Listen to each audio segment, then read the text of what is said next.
y vamos a conversar los próximos minutos con el doctor Stalin Raza, constitucionalista.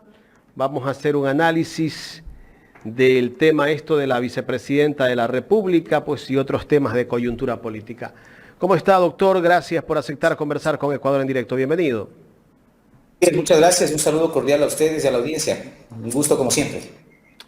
Doctor, bueno, empecemos con el tema de la vicepresidenta de la República, Verónica Abad.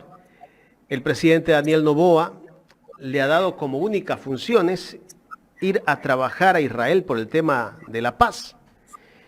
La vicepresidenta o la vicepresidencia de la República puede tener ese tipo de funciones o debería quedarse en el Ecuador, así cumpliendo su trabajo como vicepresidenta de la República. ¿Qué pasa si no va la vicepresidenta a ese encargo que le está dando el presidente Daniel Noboa? A ver, la vicepresidenta de la República tiene dos funciones. Una función es una función de carácter temporal, accidental, y otra una función de carácter permanente. La de carácter temporal es reemplazar al presidente de la República cuando el presidente de la República falta, está ausente. Y esta no siempre existe, es decir, por eso es temporal. Y la segunda es de carácter permanente, que es cumplir con las tareas que el presidente de la República le asigne. Entonces, el presidente de la República le ha asignado a la vicepresidenta a cumplir una tarea como delegada para la paz en Israel, y esa tarea es la tarea que debería cumplir la vicepresidenta de la República. Esto desde el punto de vista jurídico, ¿sí? ¿Qué puede pasar? La vicepresidenta de la República puede negarse a cumplir con esta tarea, claro. Todos podemos negarnos a cumplir con un trabajo en el que creemos que no son las condiciones adecuadas en las que nos están ofreciendo ese trabajo.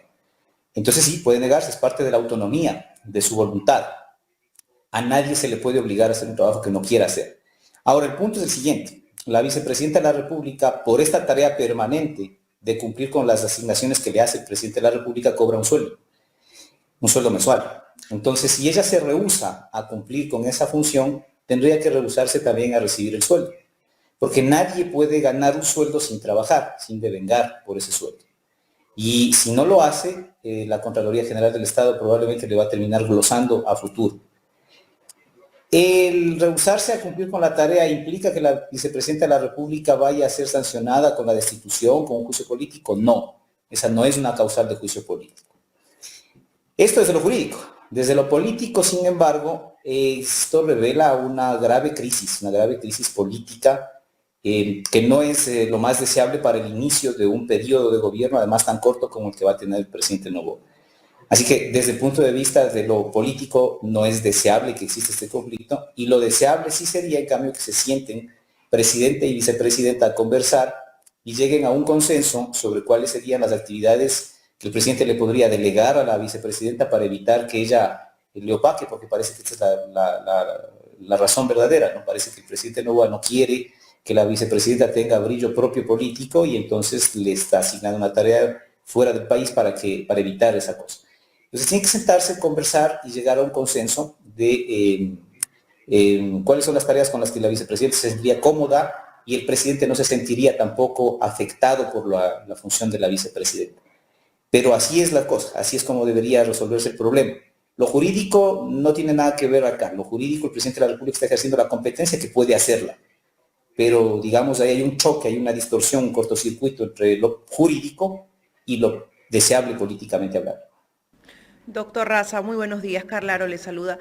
Esto no nos llega a pensar, y usted como constitucionalista nos podía dar luces, de que habría la necesidad de cambiar dentro de la normativa legal esas funciones que tiene un vicepresidente o vicepresidenta, o si realmente es necesario o no tener este cargo de vicepresidente o vicepresidenta. Definitivamente que sí. Esta situación en la que se le ha colocado la vicepresidencia como institución de la República viene, recordemos, de una historia truculenta que ha tenido el Ecuador, donde tradicionalmente los vicepresidentes se han convertido en conspiradores a sueldo de los presidentes de la República. Así los llamaba Velasco Ibarra, conspiradores a sueldo. Después fueron conocidos como serruchos también. Y después nosotros vimos crisis de gobernabilidad en el Ecuador, donde los vicepresidentes de la República estaban esperando en las instalaciones militares o en los aviones militares para poder ser posesionados en el Palacio de Gobierno una vez que eran defenestrados los presidentes de la República. Entonces, por eso, en la Constitución del 97 mismo, se estableció en una codificación que se hizo a la Constitución del 78 en el 97, y después en la Constitución del 98 se estableció que el vicepresidente de la República, la vicepresidencia de la República, no tenga funciones concretas, específicas, sino que tenga funciones asignadas por el presidente de la República. Hasta antes de eso, las funciones naturales del vicepresidente de la República eran presidir una junta de planificación, que se llamaba, que era el equivalente a lo que hoy sería el CEMPLADES, más o menos, ¿no? La planificación económica del Estado. En otros países, la vicepresidencia de la República es un cargo en donde el vicepresidente de la República es senador y preside las sesiones del Senado o del Congreso. Y en otros países, directamente como en el Perú, al vicepresidente de la República se lo acostumbra a nombrar embajador en algún país de los países que tienen ciertos privilegios para ser embajador, no ciertamente en Israel, que está en guerra.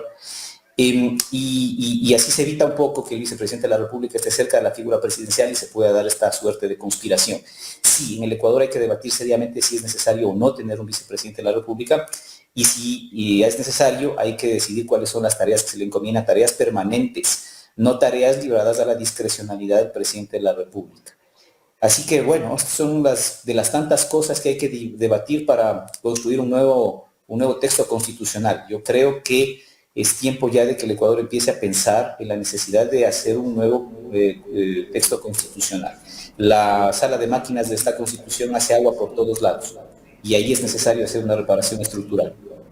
Y dentro de la normativa legal, ¿de qué forma se puede reestructurar la vicepresidencia? Porque el presidente habló de una reestructuración de la vicepresidencia encomendada pues a la ministra de Trabajo, pero ¿hasta qué punto puedes reestructurarlo? ¿Dónde irían esos empleados? ¿Qué es lo correcto? ¿Qué es no? Porque bueno, tampoco puedes enviar de pronto, por mucho que hagas un tipo de encargo o algún tipo de prestación a otra institución, a profesionales donde no están capacitados. Ahí también ellos pudieran negarse.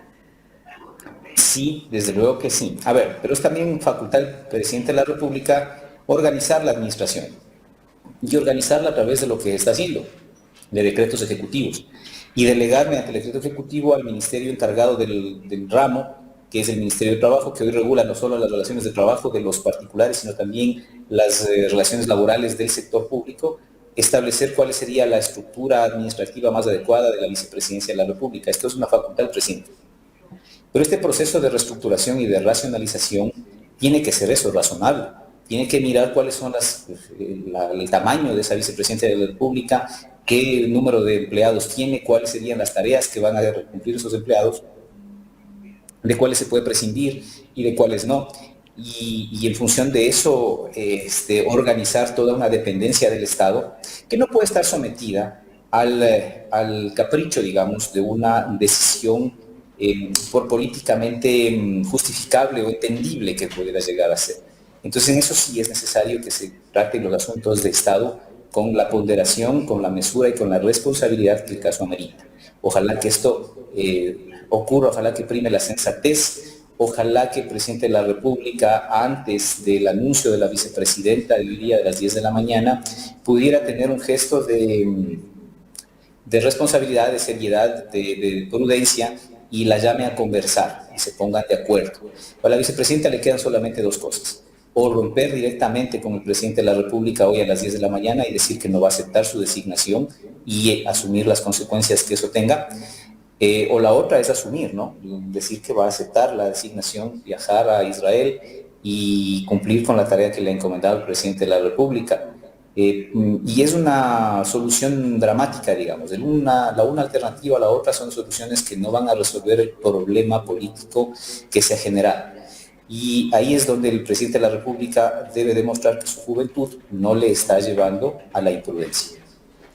Doctor, ¿qué pasa si, o cuál sería la ruta a seguir si dentro de este entramado la vicepresidenta decide, por ejemplo, como hipótesis, o en el supuesto no consentido, renunciar? ¿Quién asumiría ese cargo? Bueno, cuando renuncia la vicepresidenta de la República, existe un mecanismo regulado por la Constitución. El presidente de la República tiene que elaborar una nueva terna, tiene que enviarla a la Asamblea Nacional y la Asamblea Nacional tiene que designar a la persona que esté que esté, digamos, representando esa terna el presidente de la República. Esa terna tiene que elaborarla de entre los ministros de Estado. Así que esa sería otra de las soluciones que podrían darse. Yo no creo que la vicepresidenta de la República cometa un suicidio político como es.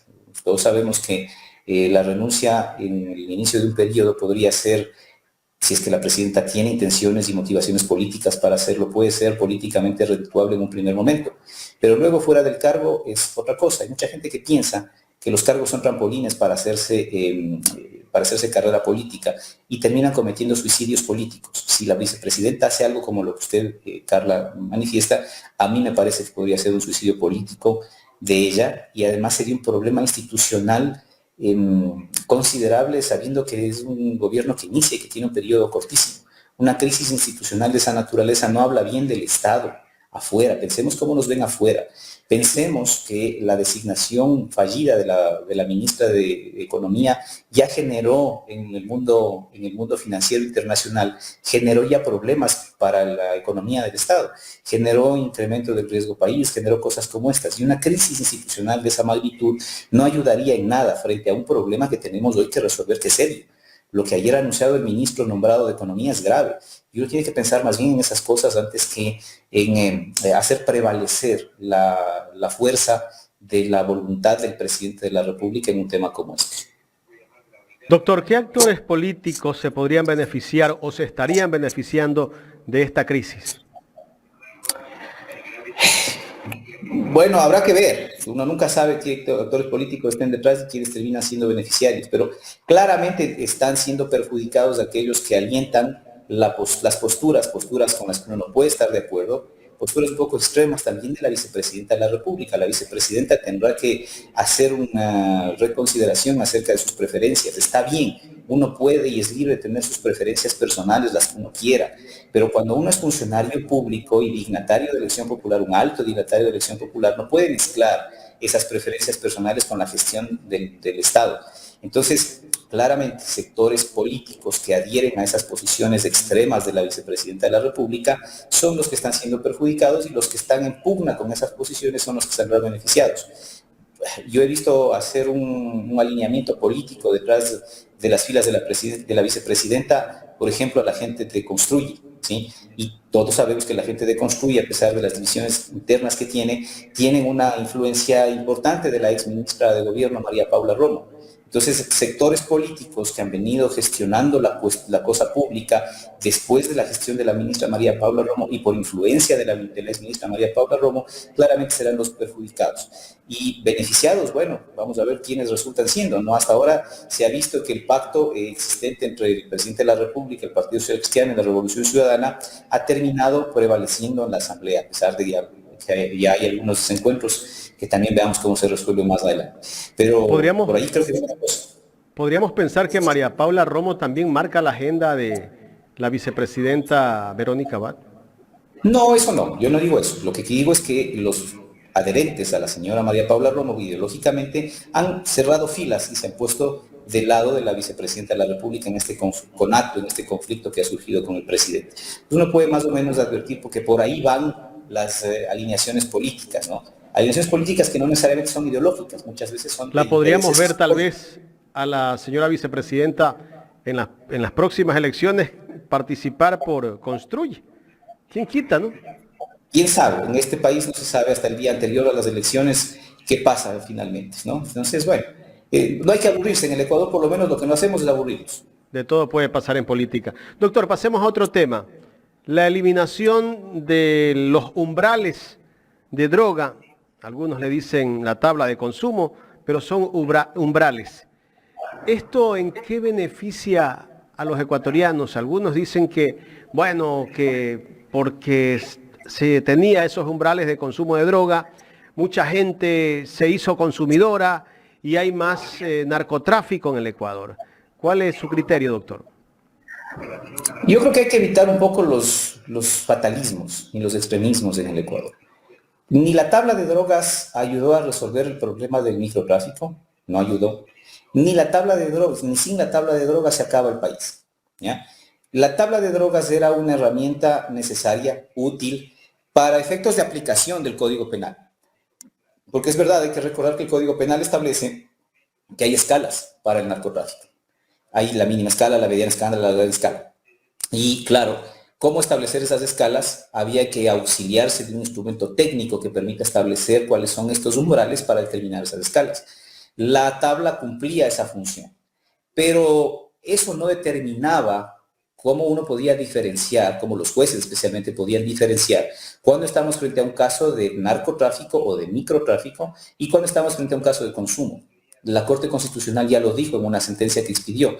Dijo, los jueces están abocados a tener como referencia la tabla, o sea, la tabla era útil para eso, una referencia, pero lo determinante para saber si alguien está cometiendo delito o si no debe ser sancionado porque es consumidor, es que se vea si tenía o no tenía intención de comercialización de las sustancias ilícitas. Es decir, para ponerlo en fácil, si una persona llevaba en el bolsillo una dosis de marihuana, una dosis de H, una dosis de cocaína, y transitaba por la calle y era detenido en la calle, él podría justificar que es un consumidor y independientemente de la cantidad que hubiera tenido, una cantidad razonable, por supuesto, no, nadie puede andar cargando en el bolsillo 10 kilos de droga, pero si es que hay una cantidad que aún pasándose de la tabla, de los mínimos permitidos en la tabla o los máximos permitidos en la tabla, lo mantenía para su consumo propio, no podía ser sancionado penalmente. A la inversa, si alguien estaba en las puertas de un colegio entregando dosis que eran menores con gramos a lo que establecía la tabla, pero estaba evidentemente comercializando, intercambiando con los estudiantes las dosis a cambio de dinero, obviamente aunque esa dosis fuera menor que los mínimos establecidos en la tabla, no había lugar a que se le deje impune. Había que sancionarlo porque estaba comercializando la sustancia. La Corte dijo eso, lo que tienen que hacer jueces, policías, fiscales, es establecer si hay o no hay una tarea de comercialización. Y esto es lo que van a tener que hacer ahora, sin la tabla. Pero primero, la tabla todavía existe, ¿no? El presidente de la República no es que ha derogado la tabla, lo que le ha dicho es al ministro del ramo que haga la derogatoria de la tabla. Todavía no se ha derogado. Y todavía el presidente de la República puede reconsiderar esto. Que era un instrumento útil, sí, pero no es que sin la tabla los jueces van a dejar de aplicar el Código Penal, como ha escuchado alguien. Ni tampoco con la tabla ya se resolvía el problema del narcotráfico, del microtráfico y del consumo. No, aquí hace falta que las instituciones y las autoridades se sienten y coordinen. ¿Qué es lo que va a hacer? Establezcan protocolos. ¿Qué es lo que va a hacer el policía cuando se encuentra frente a una situación en la que alguien tiene en su posesión sustancias ilícitas? ¿Cómo puede el policía, que es la primera persona que toma procedimiento, diferenciar lo uno de lo otro? Ahí es donde hay que enfatizar. Luego, el fiscal, cuando ya el policía le lleva al detenido a una audiencia de flagrancias, ¿cómo el fiscal puede también establecer la diferenciación entre consumidor y microtraficante o narcotraficante? Y luego, en los ministerios encargados de la salud, ¿cómo pueden hacer para dotarle del personal suficiente a la fiscalía y a las unidades de flagrancia para que hayan profesionales que apenas llegue el detenido, hagan los exámenes psicosométricos necesarios para determinar si una persona es o no consumidora? Mientras esto no exista, con tabla o sin tabla, se han producido abusos en la aplicación del Código Penal. Doctor, en la recta final ya de esta entrevista, mañana se retoma el juicio político a Guillermo Lasso. Algunos dicen que como ya no es presidente, no cabe el juicio político. Estaba escuchando justamente a algunos asambleístas que lo defienden. Pero ¿cabe o no cabe el juicio político, doctor? Sí, lo que cabe es la votación del juicio político. Esto es lo que hay que diferenciar. A un presidente o vicepresidente de la República en funciones se lo puede enjuiciar políticamente. Cuando ya no está en funciones, no se lo puede enjuiciar. ¿Qué quiere decir enjuiciar? Iniciar y procesar todo el juicio político. Pero en el caso del señor Lasso, el proceso político inició, se procesó y lo único que quedó trunco gracias a que el señor Lasso mismo hizo un fraude a la Constitución y declaró la muerte cruzada, fue la votación, la conclusión de ese juicio político, que se empezó cuando él estaba en funciones. Entonces, ¿qué hay que hacer ahora? Si la Asamblea así lo decide, jurídicamente, una vez más, es posible que retome la votación, que es lo que quedó pendiente, y decida qué es lo que va a hacer con esa votación. Y ahí no hay ninguna objeción de carácter jurídico. En el ámbito político, yo no sé si esto sea lo que más le interesa en este momento al país. No sé si sea una prioridad terminar la votación de ese enjuiciamiento político para un personaje que ya se fue y que ojalá quede en el más grande de los olvidos de la historia del país. Pero es eso. De ahí a revivir imágenes, a victimizar a políticos y a darles la posibilidad de que a través de esa victimización sigan haciendo política, a mí no me parece que esa sea una de las decisiones políticas mejor tomadas. Además demostrará simplemente, simbólicamente, decisión de revanchismo, decisión de sancionar políticamente a alguien, en fin. Desde lo político habrá que analizar si es conveniente o no. Desde lo jurídico es perfectamente posible y viable que se lo haga. Doctor, en 20 segundos, ¿deberían vincular al expresidente Guillermo Lasso en el caso León de Troya o no? Eso va a terminar pasando. Va a terminar pasando porque ya se habla de que va a haber cooperadores eficaces, ya se habla de que hay procesados que al rendir sus declaraciones, sus versiones, van a establecer cuáles eran los vínculos que tenían en el caso con el propio cuñado del presidente de la República y por su intermedio por el propio presidente de la República. Y yo tengo, sin hacer de futurólogo, pero creo que hay las probabilidades de que termine una vinculación al presidente de la República son más del 90%. Correcto. Muchísimas gracias, doctor Stalin Raza. Muchas gracias a ustedes, siempre un gusto, hasta luego. El doctor Stalin Raza conversando con Ecuador en directo. Él es constitucionalista, hablando de la situación del consumo de droga y bueno, y otros temas que hemos tratado en esta mañana, Carlos. Bueno, situaciones que se presentan en el Ecuador que habrá que afrontarlas. Y bueno, y no solamente eso, se vienen algunos juicios políticos que ya han presentado las distintas asambleístas. Pues no, ayer lo manifestábamos, al exministro de Energía, Santos Alvite, también al exministro Juan Zapata, bueno, pues al mismo Guillermo Lasso.